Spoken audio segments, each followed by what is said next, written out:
Hey people, what's going on? It's Jameel, and a lot of people watch my videos, and I can't help but notice that other people would have to notice that I use Muhammad Ali a lot in a lot of my videos. And I've said this a few times already, but there's an interesting story behind that. I live in Norton Shores, Michigan. Then next to me there's Muskegon Heights, Michigan. Then Muskegon, Michigan, and there's Roosevelt Park. It's a series of cities, just like in Los Angeles. You would have you'd have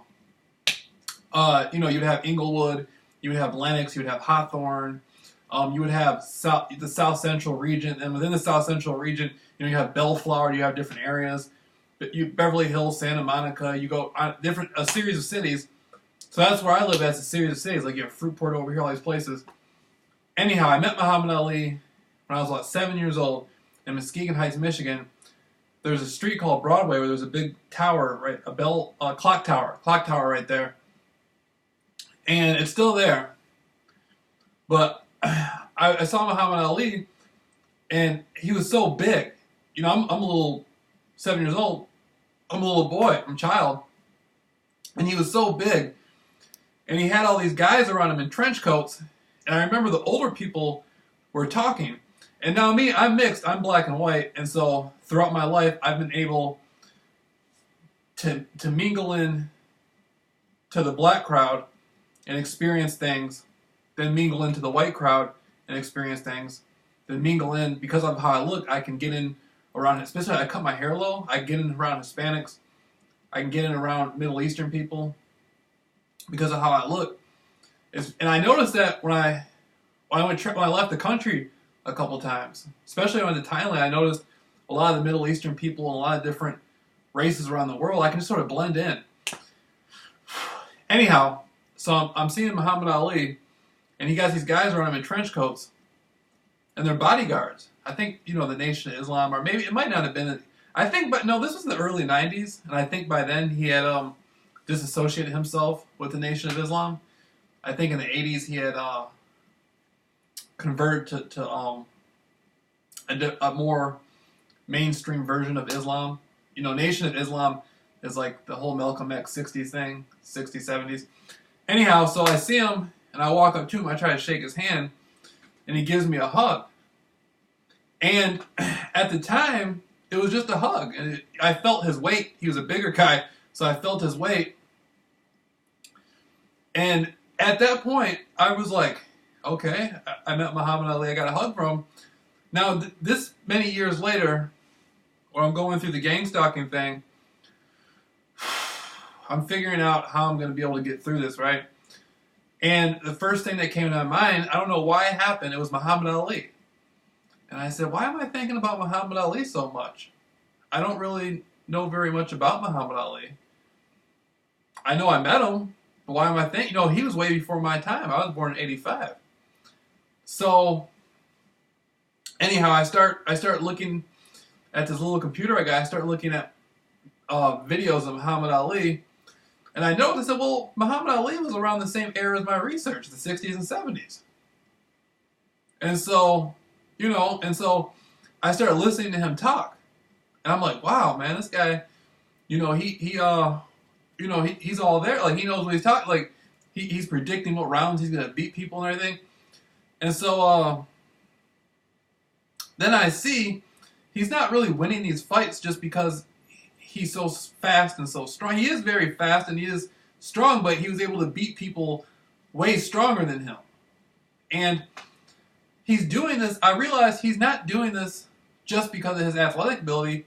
He's doing this because he has limited doubt. He doesn't have, he has very little doubt, almost no doubt, that he will win the fight. And so I see him winning these fights, right? And I'm like, this is fascinating, man. This guy, he's going to, no matter what, he's going to win this fight. And so, he did lose fights through his career, but the majority of the time, even when he lost fights, he still won because he kept that spirit going and, he was winning. And I said, wow, man, I got to use this. And so when I get back to Michigan, at first I wasn't going to come back online at all. I was just like, man, whatever. Forget the internet. Forget this stuff, Then I said, wait a minute. We can't end it here. There has to be like a JAMEEL RAWLS beating gang stalking. You know what I mean? It's like, gang stalking is not going to keep me off online. And so that's what I did. I put Muhammad Ali on there with myself. And then after doing that, he died. Once I was putting him in my videos for like 2 weeks, 3 weeks at the most. And then out of nowhere, he dies. And the most fascinating thing is on the day he died, I was talking to my mother. I was saying, yeah, you know what? I was watching a lot of Muhammad Ali. He's fascinating, you know. And she was saying, well, what did he do when he quit fighting? I said, well, you know, he helped a lot of children's organizations and helped children in schools and all this stuff. And, you know, the interesting thing about Muhammad Ali is I think the Nation of Islam bended him a little more than what was natural. Because I heard him talking a lot, like, he spit, like, on some of his interviews, you hear him talking a lot against, like, white people and stuff, but at the same time, he spent a lot of money on helping schools where sometimes the majority of the children in the schools would not be black, they'd be white. And so I began to see, like, how the Nation of Islam was sort of using him. And the things he was saying were not really his own beliefs necessarily, but they were beliefs that were like the black versus white thing they were using. And so it made me take another. I mean, he's a real complex guy, you know. But anyhow, I was telling my mother all this stuff about the children's charities and stuff like that, and so she said there's a place in heaven for Muhammad Ali. I said he's not dead. Turned out he died that day. That same day she said that he died, and she did not know. She didn't know if he was alive or dead, and I didn't know. And the next day on the internet, I saw it. Somebody said, rest in peace. Somebody said, R.I.P. Ali on one of my videos. I'm like, R.I.P. Ali? I'm like, Ali's not dead. Then on the news, it came out Ali died. He died right when, it was at the splitting point when I said I beat gang stalking. As soon as I said I beat gang stalking and I won, then he died. So it was like, it was meant for me to meet him at that early age. And then through, something was urging me, something told me, Jameel, put him in your videos, you got to use this. Then after I did that, then he died. So it was completely meant to be. So I felt like he left me with something. Like it wasn't over. Like I met him as a child, but it wasn't over. Before he died, he still got to leave me with something. And so that's why I use him in my videos. So if people wonder about me and Muhammad Ali, that's the story. He helped me beat gang stalking. Then the other part of the person that helped me beat gang stalking is this young woman, love of my fucking life. Boy, she helped me beat it, because if it wasn't for her, I would have had too much fear to come outside. I thought, damn, what would she think of me? She saw me scared to die. And so that's part of that. But with Muhammad Ali, I just saw, like, the Thrill in Manila fight. That was a tough fight with Joe Frazier.